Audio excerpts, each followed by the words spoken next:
ये व्यर्थ के बकवाद करने वाले लोगों से मत मिलो, व्यर्थ के बकवाद करने वाले लोगों की तरफ मत देखो, ये क्या कह रहे हैं, क्या बोल रहे हैं। और तुम भी व्यर्थ का बकवाद मत करो। अपने समय को कीमती मान करके निरंतर प्रिया प्रीतम का नाम जप करो, उनके गुण लीला गाओ, उनकी सेवा में रहो। कभी प्रपंच की बातें, कभी प्रतिष्ठा का चिंतन, कभी नाना प्रकार के मान सम्मान का चिंतन, ये घुसने ना पावे हृदय में। बहुत सावधान रहना चाहिए साधक को। ऐसी बातें देखो मत, ऐसी बातें सुनो मत जिससे तुम्हारा हृदय उद्विग्न होकर प्रभु का चिंतन छोड़ दे। बंद करो अभी। अन्य लोगों के संग का त्याग कर दो, जो भगवत विमुख वार्ता करते हैं, संत निंदा करते हैं, दूसरों की निंदा करते हैं। कुछ हाथ नहीं लगता, ये लोग दुर्गति को प्राप्त होने वाले हैं। भक्तन निंदा अति बुरी भूल करे जिन कोय, किए सुकृत बहु जन्म के छिन में दारे खोए। पर निंदा के किए ते नहीं, आवत नहीं कछु हाथ, मूर्ख पर्वत पाप को ले चल अपने साथ। तो अलम कश्यापि संगत्या, ऐसा संग मत करो जिनके पास बैठने से भक्त निंदा, जन निंदा, भगवत निंदा हो। ऐसे से दूर रहो, अलम बंद कर दो ऐसे लोगों का संग। रात दिन हम श्यामा श्याम का नाम जप करेंगे, श्यामा श्याम के लीला गुण गाएंगे, श्यामा श्याम के ही धाम का शोभा का चिंतन करेंगे। जब तुम अपना जीवन श्यामा श्याम के चरणों में न्यौछावर कर दोगे तो पूरा भार श्यामा श्याम ले लेंगे और तुम्हारे हृदय में मस्ती आ जाएगी। जो ऐसा निश्चयी होता है, दृढ़ निश्चयी, उसके अंदर दृढ़ विश्वास, तो उसके हर समय भगवान की स्फूर्ति होती रहती है। भारी प्रतिकूलता में भी भगवान का सानिध्य अनुभव होता है। वो अनुकूलता में तो भगवान के दुलार को देखता है, लेकिन प्रतिकूलता में भगवान की विशेष कृपा को देखता है। ये संयोग, ये वियोग, संसार की ये द्वंद्वमयी वृत्तियां भक्तों के हृदय में नहीं चुभती। आए की हुज्जत नहीं, गए की तलाश नहीं, क्योंकि नित्य संयोग भगवत स्मृति के प्रभाव से प्रभु का रहता है। शोक, विषाद बहुत ध्यान देने योग्य विषय है। तभी लोगों को ऐसा लगता है कि ऐसा कैसे हो सकता है। भक्त के चरित्रों को जब सुनते तो लगता है ऐसा कैसे हो सकता है, ऐसी परिस्थिति में भी ऐसा कैसे हो सकता है। क्योंकि तुम मानसिक बुद्धि से युक्त हो और वो भागवतिक स्थिति से युक्त है, इसलिए तुम उसको पार पा ही नहीं सकते। जब तुम अपना जीवन श्यामा श्याम के चरणों में समर्पित कर देते हो हृदय से, फिर उनकी कृपा से सब विघ्न दूर हो जाते, एक अपार मस्ती रहती है।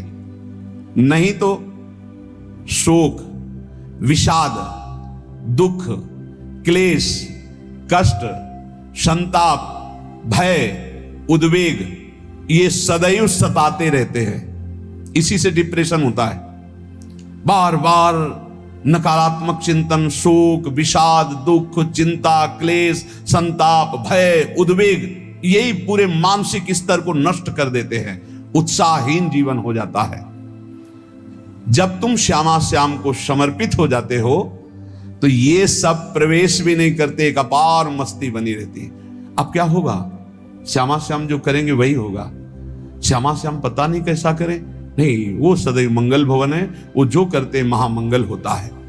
यह निश्चय उपासक के हृदय में आ जाना चाहिए।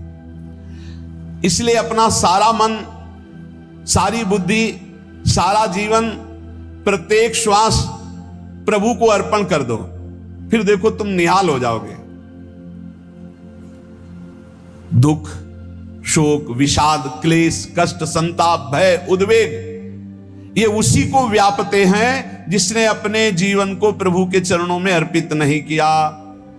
इसलिए तुम अपना सारा मन, सारी बुद्धि, सारा जीवन, प्रत्येक श्वास केवल प्रभु को अर्पित कर दो। फिर देख लेना श्वास कैसे अर्पित की जाती, राधा राधा राधा। बुद्धि कैसे अर्पित की जाती है, एकमात्र निश्चय कि भगवत सुख ही सुख है। ये जागतिक सुख सुख नहीं, ये दुख है, ये ऐसा दलदल है जिससे आप तक कोई नहीं निकल पाया। सारा मन, हम मन से केवल प्रभु का मनन करें, बार बार मन को संसार से हटा के नाम में, रूप में, लीला में, धाम में लगाएं। बहुत प्रसन्नता हो जाती है उस उपासक के हृदय में जो अपना मन बुद्धि प्रभु के चरणों में अर्पित कर देता है। भगवान ने तो इसको बहुत उत्तम स्थिति बताया है कि मेरे से कभी वो अलग हो ही नहीं सकता यदि मन बुद्धि अर्पित कर दिया। मय्येव मन आधत्स्व मयि बुद्धिम निवेशय, तो निवशस्य मयि एव अत ऊर्ध्वं न संशया, बिल्कुल संशय नहीं, वो मेरे में ही निवास करेगा जिसने मन और बुद्धि अपनी मेरे में अर्पित कर दी। बहुत प्रसन्नता रहेगी उस उपासक के जीवन में जो अपने आप को मन बुद्धि सहित प्रभु के चरणों में समर्पित कर दिया है। भगवान का आश्रय लेने वाले की पहचान है हर परिस्थिति में प्रसन्न रहना। देखो आप भगवद आश्रित हो कि नहीं, देखो अनुकूल परिस्थिति में तो सब प्रसन्न रहना, लेकिन प्रतिकूल परिस्थिति में प्रसन्न रहना यह भगवान के भक्तों का लक्षण है। हर परिस्थिति में प्रसन्न रहना यह भगवान के भक्तों का लक्षण है। आनंदगन भगवान का आश्रय मिलते ही आनंद छा जाता है हृदय में। उनके पास आनंद का अभाव होता ही नहीं है। जैसे सूर्य का प्रकाश उदय होते ही सूर्य का प्रकाश संपूर्ण अंधकार को नष्ट कर देता है, ऐसे ही भगवान का संपूर्ण आश्रय लेते ही सब दुख चिंता शोक नष्ट हो जाते, आनंद ही आनंद। तुम भगवान के मंगलमय रूप को नहीं जानते हो, पर उनके मंगलमय भाव को, विधान को मानना शुरू कर दो। जो भी होता है मंगलमय होता है। हमने जीवन में देखा है, अगर इधर कोई बहुत बड़ा सुख दिया तो देर नहीं लगेगी, 24 घंटे नहीं व्यतीत होंगे और ऐसे दुख दे देंगे, जिससे दोनों का समान भाव रख करके ना दुख में तुम भूलो प्रभु को, ना सुख में भूलो, सीधे भगवत मार्ग में चल। पूरे जीवन की बात देखा है। भगवान के मंगल विधान में सदा सर्वदा सुख ही सुख है, इस बात को मान के प्रसन्न हो जाओ। जब भगवान का भजन करने वाले की तन्मयता बढ़ती है भजन में, तो द्वेषी जन अपने आप तैयार हो जाते हैं। भक्त कभी किसी से द्वेष नहीं करता, अपने आप वो द्रोह करने लगते। तो नरसिंह मेहता जी से बहुत गांव के कई लोग थे जो जलते थे, ऐसे जलते थे कि अब क्या करें, कैसे मिटा दे नरसिंह मेहता जी को। अब उपाय तो मिल नहीं रहा था। तो एक दिन संतों की मंडली आई और उन्होंने कहा कि हम रास्ते में कोई चोर आदि धन ना ले ले, इसलिए यहां से किसी की हुंडी चलती है क्या द्वारिका में? पहले ऐसा था। बोले हाँ, हमारे यहां बहुत बड़े सेठ हैं नरसिंह मेहता जी, पर आप कहोगे वो मना कर देंगे। कई बार कहोगे, अगर वो स्वीकार कर ले तो वहां। और उनका लक्ष्य था कि नरसिंह मेहता जी की तो खाने की भी सुविधा नहीं थी, हुंडी कहाँ की बात आई।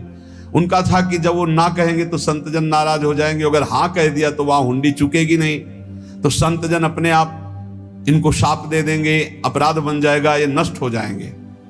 संतों को भेजा नरसिंह मेहता जी ने, सबकी दंडवत की, चरण पखाड़े। तो उनका ये इतना रुपया है, द्वारिका में साधु सेवा हम करेंगे, वहां तुम्हारी हुंडी चलती है तो आप अरे उनका आप कहाँ भूल रहे हो, यहाँ खाने की भी व्यवस्था। बोले हमें सब पहले से बता दिया गया कि आप मना करोगे, बार बार मना मत करो, हमें पता है। तो उन्होंने ठाकुर जी की तरफ देखा, बोले क्या लीला है प्रभु, संतों से हम क्या कहें, ये ले रुपये। उस समय स्वर्ण की मोहरें चलती थी, बेच के बाजार से खूब उन संतों को पवाया, उन्हीं संतों की सेवा की। और उनका अपने सेठ का नाम तो बताओ जहां हमें जाके हुंडी मिलेगी। सेठ सावल सा सेठ। संत जन गए वहां, पूछा कि नरसिंह मेहता जी का जिन सेठ से परिचय, उनका नाम सावल सा सेठ, उनकी गद्दी कहां है? तो जो कुछ भक्त थे वो द्वारिकाधीश की तरफ संकेत करते कि वही हैं। बोले नहीं, वो सेठ है, उनकी गद्दी चलती थी पूरी बाजार में कहीं कोई। अब संत जन एकांत में होकर के बहुत विचलित हुए, क्या हमारे साथ धोखा हुआ? नरसिंह मेहता जैसा संत क्या धोखेबाज हो सकता है? देखो संशय तो बहुत विचित्र होता है, बड़े बड़ों को संशय हो जाता है। जब भगवती सती जी को संशय हो गया, राम जी को, हे खग हे मृग हे मधुकर श्रेणी, ऐसा पूछते हुए कि सच्चिदानंद कैसे हो सकते, तो किसी को हो सकता है, क्योंकि वो बुद्धि की अधिष्ठात्री देवी है। जो ही उनके मन में ऐसा आया कि क्या हमारे साथ धोखा हो रहा है, इतने में ही देखा जय हो सावल शाह सेठ की। वो कहा सावल शाह सेठ, तो देखा बढ़िया मुनीम जी उनके साथ, तो सेठ बस्ता लिए हुए मुनीम जी, सरकार इधर से चलो। तो उनका सावल शाह सेठ आपका नाम है? संतों ने कहा। बोले हाँ। बोले नरसिंह जी? हाँ। बोले आपकी हुंडी आ गई है। हुंडी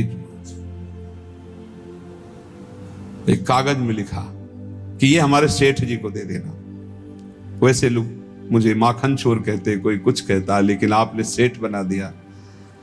जब आपने सेठ बना ही दिया तो आप कभी परवाह मत करना तुम। और ये सेवक आपकी सेवा में सदैव तत्पर है। भगवान ने ऐसा लिखा। जो भगवद आश्रित है, एक बार ये चलता रहता है, जो संत जन होते हैं उनके विरोधी अपने आप बन जाते हैं, किसी से कोई मतलब नहीं, अपने आप विरोधी बन जाते हैं। कबीरदास जी का पूरी काशी में यश था। भजन करने वाले महापुरुषों का यश बढ़ता है जब, तो जो भजनहीन होते हैं उनके हृदय में जलन पैदा हो जाती है और उनको विविध प्रकार से फंसाना चाहते हैं, उनको कष्ट देना चाहते हैं। तो कबीरदास जी के यश को धूमिल करने के लिए कुछ ब्राह्मणों ने एक रचना रची, मुड़ मुड़ा के कबीरदास जी के शिष्य बन करके पूरी काशी के सब आश्रमों में निमंत्रण दे आए। कल भंडारा है, संत सेवा है, सबने स्वीकार किया। कबीरदास जी अपनी दिनचर्या करके निकले तो संत मंडली आने लगी। बोले कै बजे सेवा है? साधु सेवा। बोले कौन सी साधु सेवा? बोले कल आपके शिष्यजन निमंत्रण दे के आए, पूरी काशी के सब संत आ रहे हैं। कबीरदास जी ने कहा यहाँ तो एक की भी व्यवस्था नहीं, पूरी काशी के संत आ रहे। अच्छा समझ में आ रहा है, लीला बिहारी तुम लीला करना चाहते हो। गए अपना निकल गए गंगा किनारे, एक झाऊ के नीचे बैठकर अपना भजन ध्यान में मगन है। 11-12 बजे तो उन्होंने देखा इस संतों की मंडली, काशी तो बहुत। कबीरदास जी ने देखा कि आश्रम की, तो बोले पता नहीं क्या होगा, चलो चलते हैं। तो ऐसे गमछा वस्त्र करके ऐसे डालकर मुंह ढक करके, वहां बड़ी बड़ी पंगत लगी थी। कबीरदास जी सबको पाओ जी पाओ। कबीरदास जी के रूप में स्वयं भगवान पाओ जी। कबीरदास जी ने कहा अच्छा जब स्वामी परस रहे तो हम भी बैठ के पा ले। तो जब उसी पंगत में बैठ गए अपना कपड़ा ढक करके, और जब मोहरे की दक्षिणा दे रहे थे सब लोग कि वाह कबीरदास जी ने आज तो साधु से। सबको जब कबीरदास जी के सामने आए तो ऐसे मुंह ढके, बोले देखो जो मेरा होता है उसे मुंह छुपाना नहीं पड़ता, मुंह ढकला नहीं पड़ता। लो दक्षिणा, तुम भी दक्षिणा लो। कबीरदास जी को कबीरदास जी दक्षिणा दे रहे, और वो कबीरदास जी है भगवान, और ये पाले वाले कबीरदास जी है भगवान के जन। कभी भगवान अपने अरे जमाने जोर लगा ले, कितना जोर लगाएगा, भक्त और भगवान का झंडा कभी न झुकने पाएगा। बिल्कुल चिंता शोक भय उद्वेग रहित जीवन भगवद आश्रित। तुम भगवान के मंगल विधान में सदा सर्वदा प्रसन्न रहो। अब ये विचार कर लो कि भगवान जो करेंगे तुम्हारा मंगल करेंगे। अब थोड़ा ऐसा बीच में लगता है कि अमंगल हो रहा है क्या, लेकिन पक्का समझो बहुत बड़ा मंगल उनका विधान होता है। बहुत ही उत्तम मंगल होता है भगवान के शरणागत का। भगवान हमारे विचारों वाले नहीं हैं, हमारे विचार प्राकृतिक है, भगवान के विचार चिदानंदमय हैं। वो अपने विचार से हमारा मंगल करते हो, हम अपने विचार से मंगल चाहते हैं। भगवान के विचार से मंगल ही हमारा होगा, इसलिए कभी हमको चिंता शोक भय नहीं करना चाहिए। भगवान की ओर से कभी तुम्हारे लिए ऐसा विधान नहीं होगा कि तुम दुखी हो जाओ, बस तुम्हारी सोच हो सकती है, उसका परिणाम बहुत मंगल होगा। जगत की ओर से निराश हो जाओ, किसी से आशा मत रखो, फिर आप देखो आपका जीवन कैसा आनंद में व्यतीत होता है। ये जो जगत की आशा है यही दुख प्रदान करती, सच्ची जगत की आशा ही दुख प्रदान करती है। अगर जगत से कोई संबंध न रखा जाए और भगवत भाव में रहकर तो बहुत अच्छा जीवन चलेगा। अपने कर्तव्य का पालन करो, परिवार को भगवत स्वरूप मानकर पोषण करो, किसी से कोई संबंध मत रखो, कोई आशा मत रखो, यही अध्यात्म सिखाता है। अपने आप भगवत स्वरूप, सबका व्यवहार मंगलमय और आपका जीवन मंगलमय। अपने घर में ऐसे रहो जैसे किसी अतिथि के घर में रह जाता है। चलना है, यहां से जाना है। कौन रहता है अपने घर में अतिथि की भांति? भगवान का भक्त। जाना है यहां से, अपनी प्रिया प्रीतम के पास जाना। ये हमारा घर नहीं है, यहां तो हम समय व्यतीत कर रहे हैं, अपनी आयु व्यतीत कर रहे हैं भगवत आराधना करते हुए। हमें जाना है प्रिया प्रीतम के पास। वास्तविक घर भगवान का धाम है हमारा, वास्तविक घर वाले प्रभु हैं हमारे। जो नित्य सच्चिदानंद भगवान के चरणों में अपने चित्त को समर्पित करता रहता है, उसको यह अनुभव होने लगता है कि बड़ी कृपा है हमारे ऊपर भगवान की, बड़ी कृपा है हमारे ऊपर।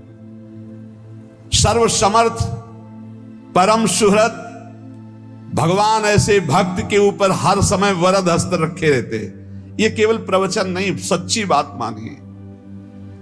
ऐसे भगवान का वरद हस्त हर समय रहता है। जब भगवान की छत्र छाया में भक्त अपने को देखता है तो आसपास घोर विपत्तियों का भी समुदाय हो तो भी वो आनंद में मगन रहता है। हर हालत में आनंदित रहना ये भक्त का स्वभाव है।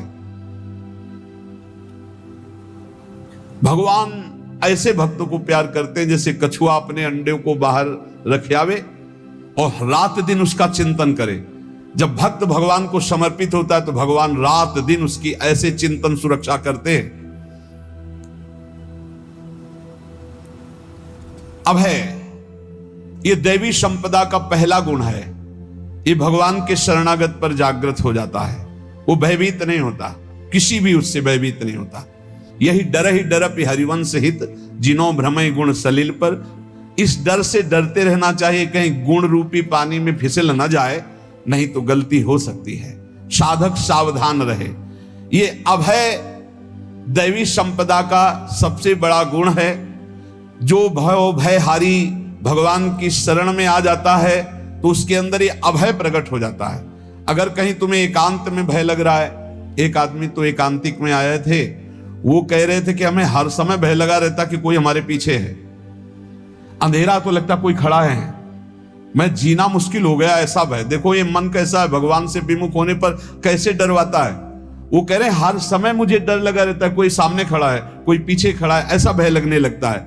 और जब भगवान की शरण में आ जाते हैं तो ये अभय स्थिति हृदय में जागृत हो जाती है।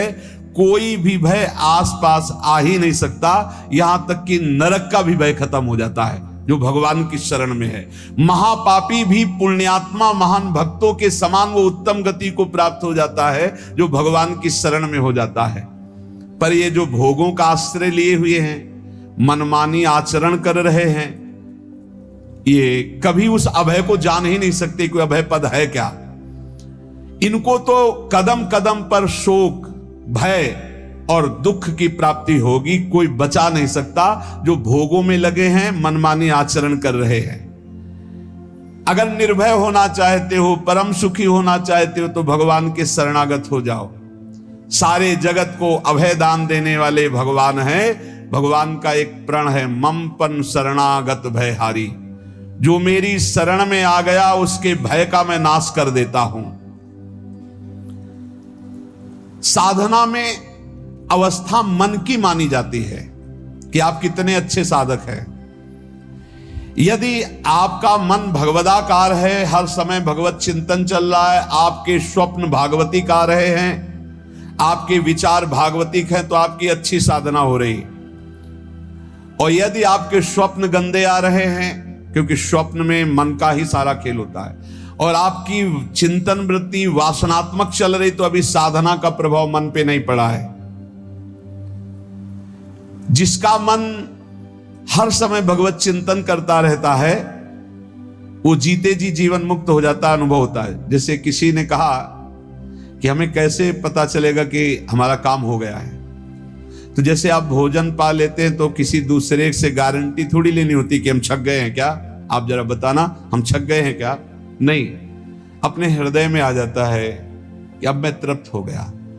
ऐसे ही अपने हृदय में आ जाता है कि मेरा काम हो गया, अब मेरा जन्म नहीं होगा। ये हृदय में आ जाता है, अपने आप अनुभव में आ जाता है।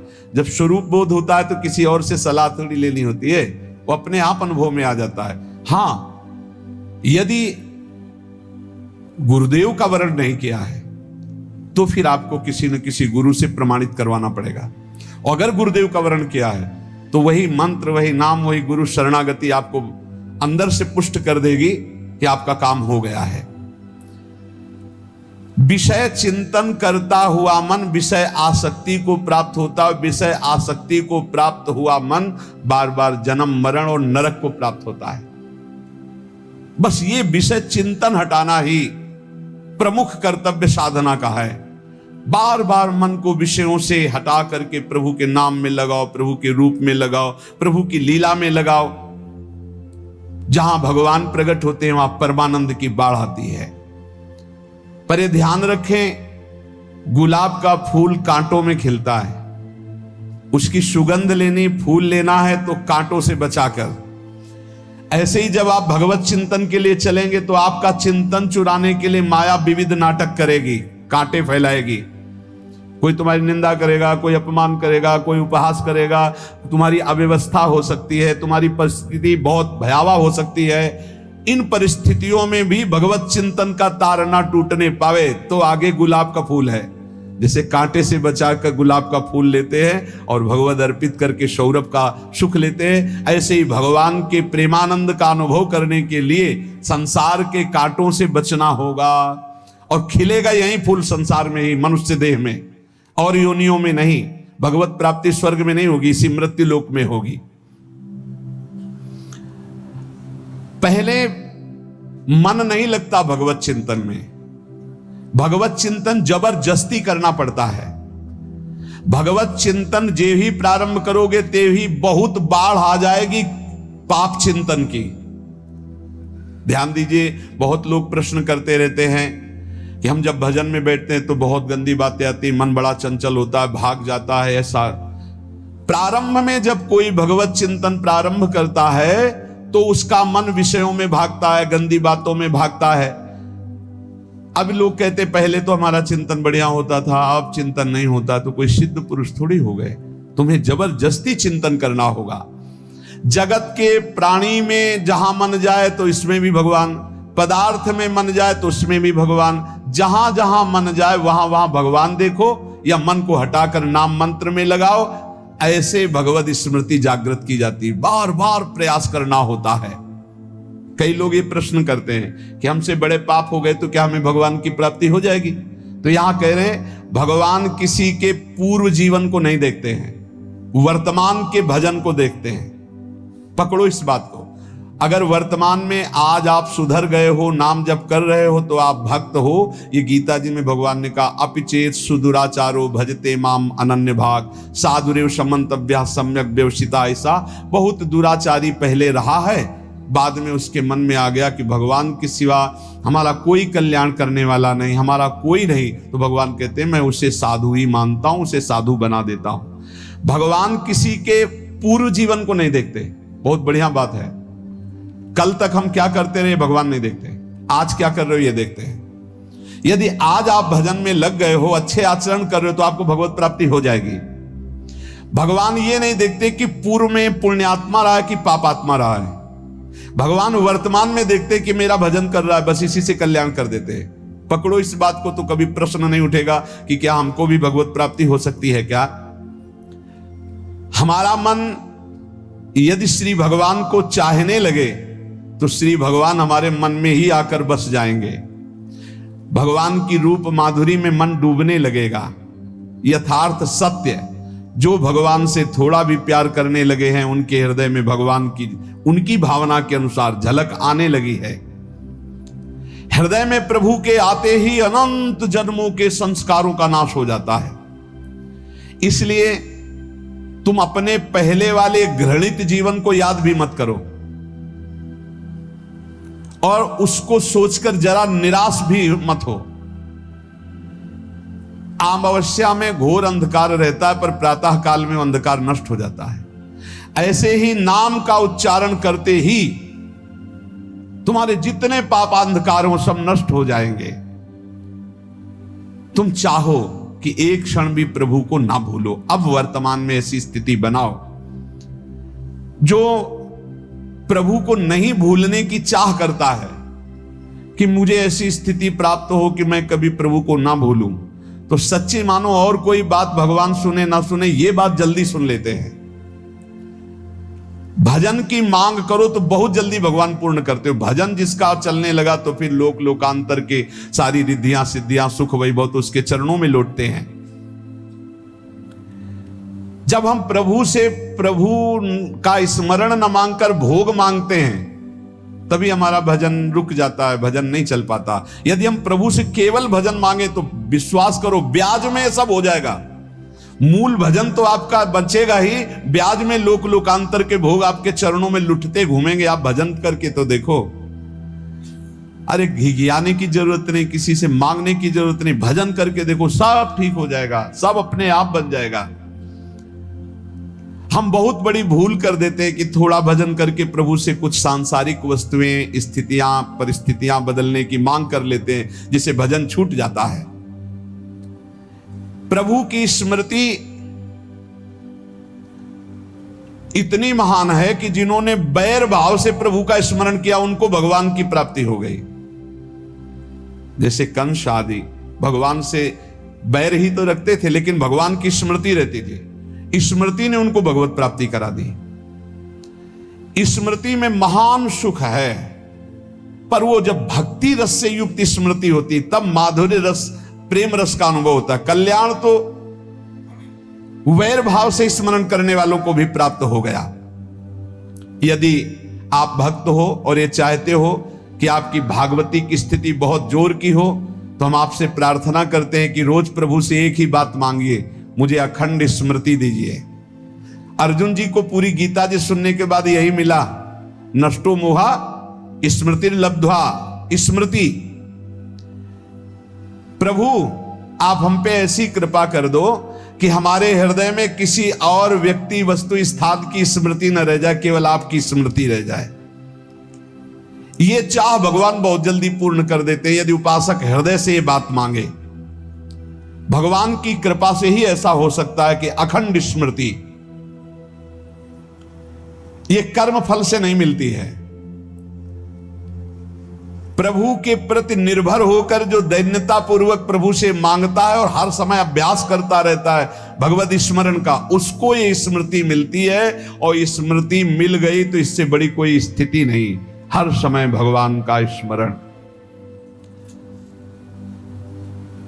प्रभु से मन प्रतिपल नया नया स्वाद लेकर के आसक्त होता रहता है, नवम नवम। प्रभु कभी बासी नहीं होते। जैसे किसी व्यक्ति को देखो तो देखते देखते मन हट जाएगा कि देख लिया, बहुत सुंदर है, ठीक है, लेकिन वो एक दिन मन हट जाएगा। और प्रभु की सुंदरता नवम नवम है, प्रभु के नाम का स्वाद नवम नवम है, प्रभु की लीला का स्वाद नवम नवम है, प्रभु के धाम की शोभा नवम नवम है। जैसे आचार्य महाप्रभु हरिवंश चंद्र जी कहते, नयो नेह नव रंग नयो रस नवल श्याम वृषभानु किशोरी, नव पीतांबर नवल चूनरी, नई नई बूंदन भींजत गोरी, नव वृंदावन हरित मनोहर, नव चातक बोलत मोर मोरी, नव मुरली जो मल्हार नई गति, सब कुछ नया। तो नवम नवम प्रभु प्रतिपल नवम नवम प्रभु का रूप, प्रियाजू का नवम नवम, अबहीं और अबहीं और अबहीं और है। तो कहते हैं जब मन निरंतर स्मृति में डूबता है तो जब प्रभु की रूप माधुरी प्रकाशित होती तो ऐसी नवम नवम कि कभी ये नहीं होता कि रूप बासी हो गया। ये वही रूप है जो हमने अभी देखा था, नवम नवम। इसलिए आनंद की उफान आती रहती है उपासक के हृदय में। ऐसी प्रियता, ऐसा आनंद बिना भजन के नहीं अनुभव में आएगा। इसलिए तुम विश्वास करो, तुम्हें बहुत सुंदर सुख मिलने वाला है, आगे अपार सुख मिलने वाला है। ये थोड़ा दुख का समय काट लो, जब तक जीवन है ये दुख सुख की लहर आती रहेगी, आप इसको सह जाओ, आगे बहुत आनंद है। विश्वास मान लीजिए, बहुत आनंद है। जो ये विश्वास कर लेता है वो प्रभु के मार्ग में चलकर प्रभु को प्राप्त कर लेता है। नहीं तो इतने रोड़े हैं कि आप ऊब जाओगे, बहुत रोड़े हैं। जो प्रभु के मार्ग में चलता है तो माया के बहुत से पार्षद अपना प्रभुत्व दिखाने उनके पास आते हैं, महिमा अपनी दिखाने, पर वो किसी वस्तु, स्थिति, अवस्था, प्राणी, पदार्थ का प्रभाव स्वीकार ही नहीं करता। क्योंकि भगवत स्मृति परायण है, भगवान की कृपा पर विश्वास है, इसलिए उसको कोई फंसा नहीं पाता। वो नित्य निरंतर प्रभु से घुला मिला रहने के कारण उसकी मस्ती में कोई फर्क नहीं पड़ता। माया का प्रभुत्व रखने वाले उसे फंसाने की चेष्टा करते हैं, पर उस पर किसी का असर नहीं होता। वो कहीं लिप्त नहीं होता, वो कहीं दुखी सुखी नहीं होता, वो हर समय प्रसन्न रहता है। तुम देखो, हर समय प्रसन्न रहते हो? यदि नहीं तो तुम किसी व्यक्ति वस्तु का आश्रय लिए हुए प्रभु का नहीं। अगर हां तो हर समय प्रभु का स्मरण चलना चाहिए, हर समय प्रभु के आश्रित हो, फिर देखना ये आनंद, ये प्रसन्नता क्या रूप रखती है। बड़े बड़े मस्त संतों को देखा, मस्त ऐसे उन्माद में मस्त, उस सुख के लिए ललचाओ। कब तक जन्मते मरते रहोगे, कब तक बार बार दुख भोगते रहोगे, कब? बड़ा प्रपंच है ये। भगवान का स्मरण परम पुण्यात्मा पुरुष का हृदय माना जाता है। बहुत पवित्र हृदय, बड़ा पुण्यात्मा हृदय, जिसमें भगवान का स्मरण। भगवान का विस्मरण पापात्मा पुरुष, भयानक विपत्ति, दुर्भाग्य आते हो। सुदृढ़ निश्चय करो, अब हम भगवान के स्मरण में अपना समय व्यतीत करेंगे। मेहनत करो, कार्य करने के लिए कोई मना नहीं। आप नौकरी करो, किसानी करो, व्यापार करो, पर अंदर अंदर भगवत स्मृति ही सबसे बड़ी स्थिति है।